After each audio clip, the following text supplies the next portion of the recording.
yung magbilog yung ano. Ito mga kasama ako maglalakbay dito. Shout out, bossing. Shout out sa Ang pangalan niya pre? Jepoy. Jepoy. Tapos si Jepoy. dito sa RB channel.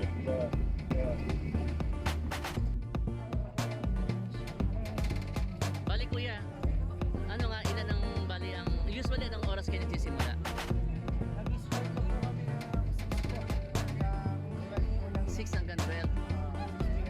Tapos bali yung rate ninyo yung 150 ba?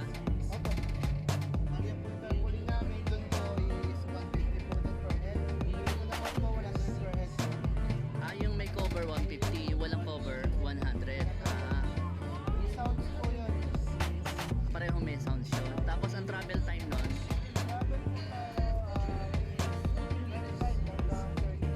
21 hanggang 30 minutes.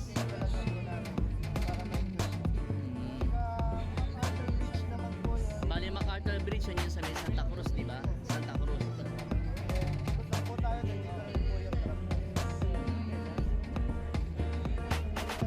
Bali ang minimum na sakay mo para makatakbo ka.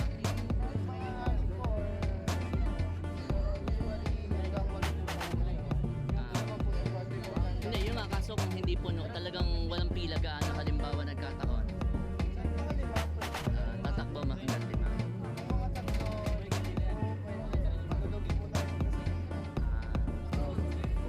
Basta nag-ooperate yan 6 PM to 12 AM. Daily yon. No exception. Eh yung Monday na cleaning time, nag-ooperate. Sarado talaga, no? Sarado po talaga. Kailan nag-start to? Nakaka 6 days na po kami dito. Nag-resume lang. Parang nung una kasi nung parang na ano nga dati, di ba? Yung inauguration po ni BBM, nandito po kami, nagpa-free rides po kami. Oo. Free rides.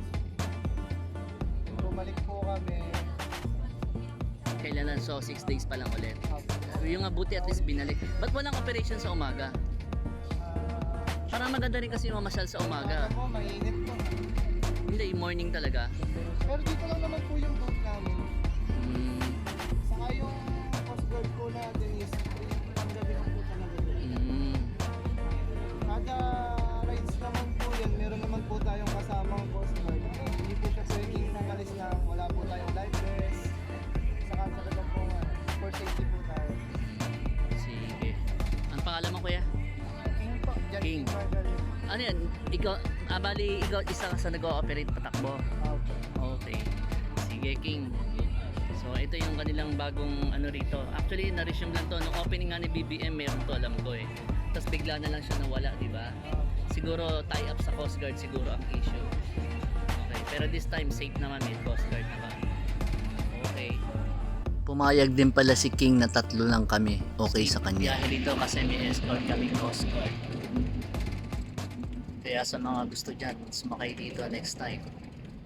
Mga ka-channel, una 3 lang kami pero bigla kaming bumalik dahil kinuha pa namin 2 humabol na pasahero.